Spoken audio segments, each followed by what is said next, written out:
Well, it's over. Alberta has voted. Did it turn out the way you hoped it would? I really thought the NDP had a chance. I don't understand why we lost. It turned out exactly like I expected.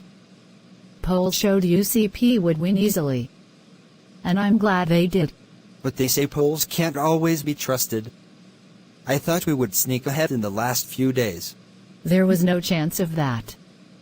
The campaign style chosen by Notley was guaranteed to shut out a huge portion of voters. But how could we have been so wrong? We really thought it would work. She used a campaign of extreme negativity that not only insulted the UCP, but also insulted most of the people that support them. How did you expect to win votes like that? Well, we thought that if we called them names like sewer rats, or bigots, or sexist, or hateful, or dangerous, or extremists, then we could make other people hate them and be scared of them. You mean the NDP tactic was to promote hate and fear against them? Why? We did it to look like we were standing up for tolerance and love. So, you stood up for love and tolerance by promoting hate and anger. What kind of deluded thinking is that? We thought it would help. Help who? And how? I just don't know now. We just want to make everyone hate UCP and be scared of them.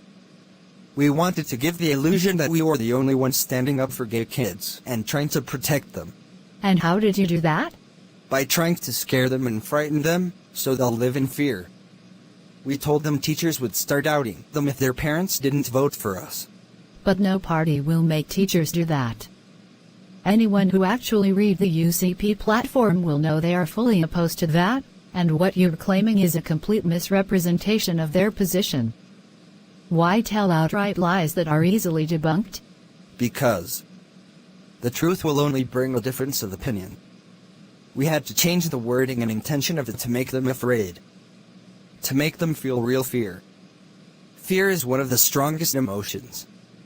We needed that to make them vote for us. So the NDP was only using and manipulating them as cheap political pawns, to use as convenient attack weapons, simply for their own gain, to score a few more votes. But we thought it would work. We knew the media would bite at it. That's actually very offensive.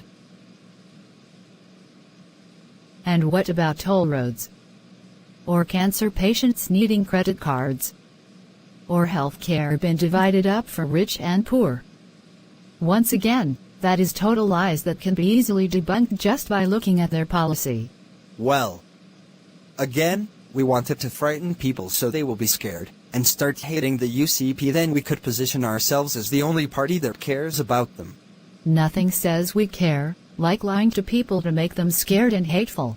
Who on earth was advising Notley during this campaign? They need to be fired without pay. We just wanted the headlines.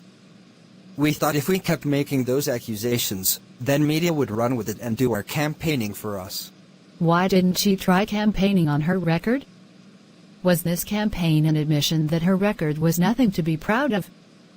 Did NDP really believe that the best way to gain votes was to hide behind the media and start throwing stones to make as many people as possible feel scared, angry, and hateful?